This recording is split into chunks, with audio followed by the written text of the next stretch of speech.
కులమైన పరిస్థితులన్నీ కనుమరుగైపోయేనే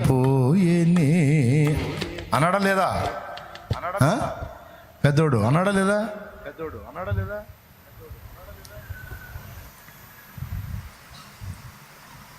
ఏ జబ్బైనా, ఏ రోగమైనా, ఏ బాధ అయినా డాక్టర్లు ఎంత భయంకరంగా చెప్పినా భయపడద్దు. మొన్న ఒక సోదరు వచ్చింది, మధ్యరాత్రి తీసుకొచ్చారు. ఫైనల్ వాళ్ళకి వైద్యులు చెప్పి పంపించారు. గంటకు కానీ 2 గంటలకు కానీ ఈ మధ్యాహ్నానికి కానీ నైట్కి కానీ చచ్చిపోయింది, తీసుకెళ్ళండి పంపించారు.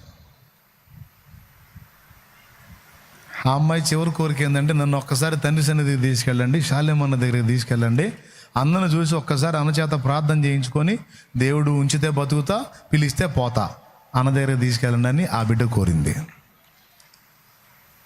పాపం అంబులెన్స్ నేరుగా ఇటు తెచ్చారు వాళ్ళు. మీరు నమ్మండి నమ్మకపోండి, మరి అలా సాక్ష్యం వచ్చిందో లేదో మరి ఈరోజు వచ్చారు నాన్న సాక్ష్యం. అదిగో ఇక్కడే ఉందా? దేవుని స్తోత్రం కలుగును గాక.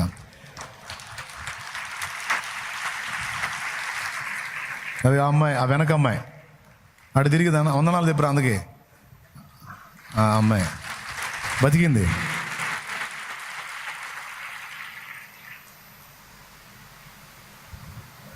ఎంత ఆశ్చర్యకరమైన విషయం అంటే, నాకు డౌటే ఆ పిల్ల బతికిద్ది అంటే. అదిగో ఆ వీల్ చైర్ ఆ రోజు ప్రార్థన చేసినప్పుడు పుట్ట భలే తీశారు రామాయణ.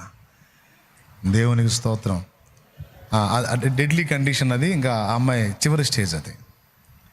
ఎన్నో రోజులు గల కోటాలకు ముందు రోజు అనుకుంటా, కోటాలకు ముందు రోజు అంతేనా? ముందు రోజు అంతకు ముందు రోజు 18 నాన్న, 18 నైట్ కదా దేవునికి కోటాలు. అది ముందు రోజు 18వ తారీఖు నైట్ ఆ బిడ్డకి ప్రార్థన చేసింది. అదిగో ఇప్పుడు సజీవంగా ఆరోగ్యంగా వచ్చి మన మధ్యలో నిలబడి సాక్షిగా ఉంది. మరేదో ఆ మరణకరమైన జబ్బేది ఆ అమ్మాయిని కాజేయలేదు కదా.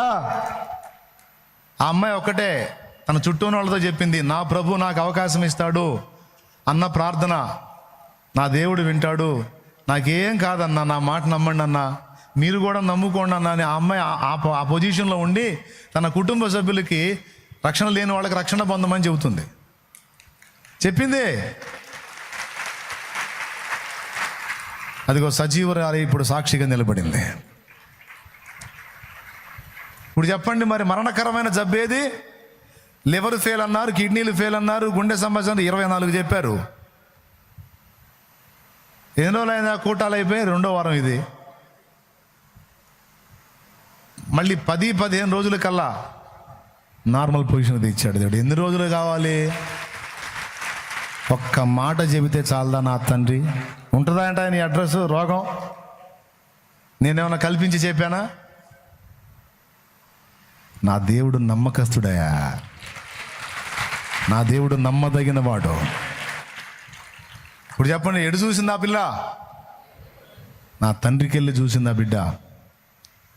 నాకు భయం లేదన్నా, నా తండ్రి నన్ను కాపాడతాడని. ఆ స్థితిలో కూడా నువ్వు ప్రార్థన చేసేయాలేమన్నా, నాకు తగ్గిద్ది, నువ్వు చెయ్యి, నా తండ్రి స్వస్థపరుస్తాడు, నాకు భయం లేదన్నా.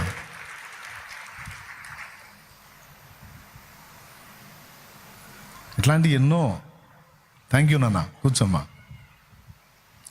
ఆ పిల్లని సాక్షిగా చూపించాలని ఆశపడ్డాను, లక్కగా వచ్చింది ఈరోజు. ఇలా ఎన్నో. ఒకటే నేను చూపించింది. ఇందాక మీరు చాలా సాక్ష్యాలు విన్నారు. అదిగో అమ్మాయి కండిషన్, అదిగో చూడండి. ఊహించగలరా ఆ పిల్లని? 18వ తారీఖు నైట్, 19 నుంచి కోటాలు. ఇప్పుడు చూడు. ఇప్పుడు చెప్పు, రోగం గొప్పదా యేసయ్య గొప్పడా?